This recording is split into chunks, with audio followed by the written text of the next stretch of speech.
The sound is yellow.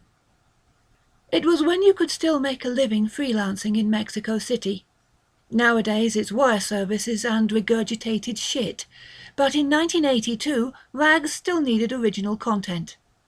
I did a couple of funky articles, the latest about the cheapest whore in the city, for Enigma, a mixed bag of crime stories, tits and freakish news items. It paid well and on time. I also did articles for an arts and culture magazine which, I was hoping, would turn into a permanent position. But when it came time to gather rent money, Enigma was first on my mind. The trouble was that there was a new assistant editor at Enigma, and he didn't like the old crop of stringers. To get past him, I had to pitch harder. I needed better stories. Stories he couldn't refuse. The crime stuff was a bust, nothing good recently, so I moved on to sex and decided to swing by El Taboo, a porno cinema housed in a great Art Deco building. It's gone now, bulldozed to make way for condos. Back then, it still stood, both ruined and glorious. The great days of porno of the 70s had come and gone, and video cassettes were invading the market. El Taboo stood defiant, yet crumbling. Inside you could find rats as big as rabbits, statues holding torchlights in their hands, and a Venus in the lobby. Elegant, ancient, and large. Some people came to sleep during a double feature, and used the washrooms to take a bath. Others came for the shows. Some were peddling. I'm not going to explain what they were peddling. You figure it out. It was a good place to listen to chatter. A stringer needs that chatter. One afternoon I gathered my notebook and my tape recorder, paid for a ticket and went looking for Sebastian, the projectionist, who had a knack for gossiping and profiting from it. Sebastian hadn't heard any interesting things. There was some vague stuff about a whole squadron of Russian prostitutes in a high-rise apartment building near downtown, and university students selling themselves for sex, but I'd heard it before. Then Sebastian got a funny look on his face and asked me for a cigarette. This meant he was zeroing on the good stuff. I don't think I should tell you, but there's a religious group coming in every Thursday, he said as he took a puff. Order of something. Have you heard of Enrique Zozoya? No, I said. He's the one that's renting the place. For the group. A porno theatre doesn't seem like the nicest place for a congregation. I think it's some sort of sex cult. I can't tell because I don't look. They bring their own projectionist and I have to wait in the lobby, Sebastian explained. So how do you know it's a sex cult and they're not worshipping Jesus? I can't watch, but I can very well hear some stuff. It doesn't sound like Jesus. There was no Wikipedia. You couldn't Google a name. What you could do was go through archives and dig out microfiches. Fortunately, Enrique Zozoya wasn't that hard to find. An ex-hippie activist in the 60s, he had turned New Age guru in the early 70s, doing horoscopes. He'd peaked mid-decade, selling natal charts to a few celebrities, then sinking into anonymity. There was nothing about him in the past few years, but he'd obviously found a new source of employment in this religious order. Armed with the background I had clubbed together, I ventured to El Taboo the following Thursday, with my worn bagpack containing my notebook, my tape recorder, and my cigarettes. The tape recorder was a bit banged up and sometimes it wouldn't play right, or it would switch on record for no reason, but I didn't have money to get a new one. The cigarettes, on the other hand, could be counted upon on any occasion. Sebastian didn't look too happy to see me, but I mentioned some money and he softened. He agreed to sneak me into the theatre before the show started, onto the second balcony where I would not be spotted. The place was huge and the crowd that gathered every Thursday was small. They wouldn't notice me. Sitting behind a red velvet curtain, Eating pistachios, I waited for the show to start. At around 8 o'clock about 50 people walked in. I peeked from behind my hiding place and recognized Enrique Zozoya as he moved to the front of the theatre. He was dressed in a bright yellow outfit. He said a few words which I couldn't make out, and then he sat down. That was that. The projection started. It was a faux Roman movie, Rome as seen by some Hollywood producer. It could have been filmed in 1954 and directed by DeMille, except DeMille wouldn't have featured bare tits. Lots of women, half-dressed, in what was some sort of throne room. In the background I noticed several men and women, less comely and muscled, slightly unsettling in their looks. There was something twisted and perverted about them, but the camera focused on the people in the foreground, the young and beautiful women giggling and feeding grapes to a guy. There were men, chests bared, leaning against a column. The tableau was completed by an actor who was playing an emperor and his companion, a dark-haired beauty. It lasted about 10 minutes. Just before the lights went on, I caught sight of a flash frame. A single brief image of a woman in a yellow dress. That was it. Enrique Zozoya stood to speak to the audience. I didn't hear what he was saying. I was sitting too far back. But it wasn't anything of consequence because just a short while later everyone was out the door. I left feeling dejected. There was nothing to write about. 10 minutes of some porno, probably imported from Italy. And even then it had been a disappointing. You could hardly see much of anything in that scene they'd chosen. Bare breasts, yes, but nothing more. What a waste. I returned the following Thursday because I kept thinking there had to be something more. Maybe the previous show had been a bust, but this one might be better. Sebastian let me in after I shared my cigarettes, and I sat down in the balcony. People arrived, took their seats. Enrique Zozoya in his yellow outfit said a few words and the projection began. It was the same deal, only this time the group was larger, maybe 100 people. I was disappointed to see the film was the one we had watched last time. Not the same section, but it was obviously the same movie. This time the sequence took place in a Roman circus, where aristocrats had gathered to watch a chariot race. There was more nudity, and the erotic content had been amped a bit, with a stony-looking emperor sitting with 2 naked girls in his lap, one of them the dark-haired woman from the previous sequence, fondling their breasts. Unfortunately, he seemed more interested in the race than the women. The music was loud and of poor quality. There was no dialogue. There hadn't been any dialogue in the previous scene either, which struck me as a bit odd, since you'd expect a few jokes or poor attempts at breathless sexiness at this point. The Emperor mouthed a few words, and I realized the audio track must have been removed. The music playing was probably layered onto the film to replace the original soundtrack and had nothing to do with the film.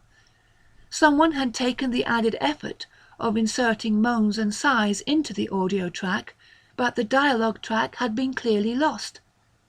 Not that it would be much of a loss for this type of flick. The Emperor mouthed something else, and again I noticed a flash frame, a few seconds long, of a woman in a yellow dress. She was sitting in a throne room, held a fan against her face, and her blonde hair was laced with jewels. The film was cut off shortly afterwards, and the audience left. I drummed my fingers against my steno pad. What I had was nothing but some European exploitation movie, probably filmed in the late 70s by the looks of it, which for some odd reason attracted a group of about 100 people to its weekly screening. And it wasn't even screened completely. Just a few minutes of it. Why? I visited the Cineteca Nacional on Monday, which was the place to find information about movies. I had very little to go by. and looking through newspaper clips and data sheets proved fruitless. I asked one of the employees at the Cineteca's Documentation and Information Center for assistance, and she said she'd phone me if she found something. I decided to move in a different direction, expanding my knowledge of Zozoya. He'd been a film student before turning to astrology, even shooting a couple of shorts. Aside from that, which might explain how he got hold of this bit of film, there was nothing new. Tuesday I pounded some copy for the Arts and Culture magazine, ready to give up on El Taboo. Wednesday I had a nightmare. I was lying in bed when a woman crawled up, onto me. She was naked, but wore a golden headpiece with a veil. Her skin was a sickly yellow, as though she were jaundiced. She pressed her breasts against my chest and began rubbing herself against me. I touched her hips, but withdrew my hand quickly. There was something unpleasant about the texture of her skin. I lifted a hand, pulling at her veil, but she had no face. It was only a yellow blur. When I woke up, it was nearly 9 and I was late for my meeting with the editor of the Arts and Culture magazine. I turned in my copy and left quickly. I didn't feel well. I went home, laid down, and spent most of the day dozing in front of the television set. I looked at my stenopad, and the lined yellow pages reminded me of leprous skin. I didn't do much writing that afternoon. Thursday evening I returned to El Taboo. Journalists know when they've caught the scent of a good story. It's a sixth sense, learning to distinguish the golden nuggets amongst the pebbles.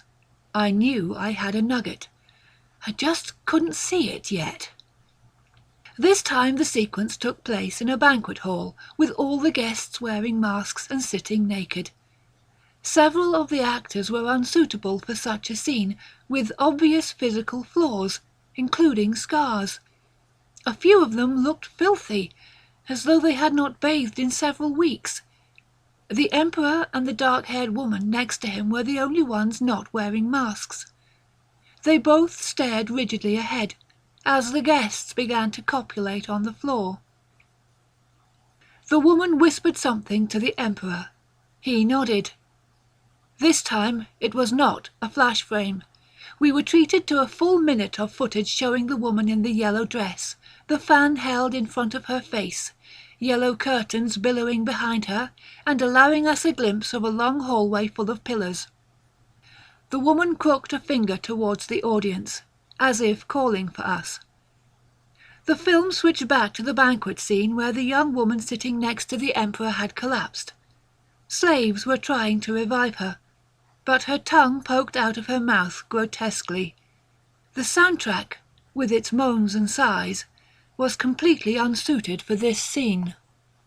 The lights went on. I listened carefully, trying to catch what Zozoya said. It sounded like he was chanting. The congregation chanted with him. I noticed it was a larger group, perhaps 200 people, singing. I grabbed my jacket and stepped out. Life was too short to waste it on exploitation flicks and weirdos. 3 days later, I had another nightmare. Light, gentle fingertips fell on my temples, then trickled down my face, neck, and chest. Nails raked my arms. I woke to see the woman with the yellow veil. She was on her knees. She showed me her vulva, spreading it open with her fingers. Yellow, like her skin, an awful, sickly yellow. She pressed her hands, which seemed oily to the touch, against my chest. I woke, rushed to the bathroom and vomited. In the morning I cracked a couple of eggs. I stared at the bright yellow yolks, then tossed them down the drain. I spent most of the morning sitting in the living room shuffling papers and going over my notes for an arts and culture article. Every once in a while I glanced at the manila folder containing my research on El Taboo.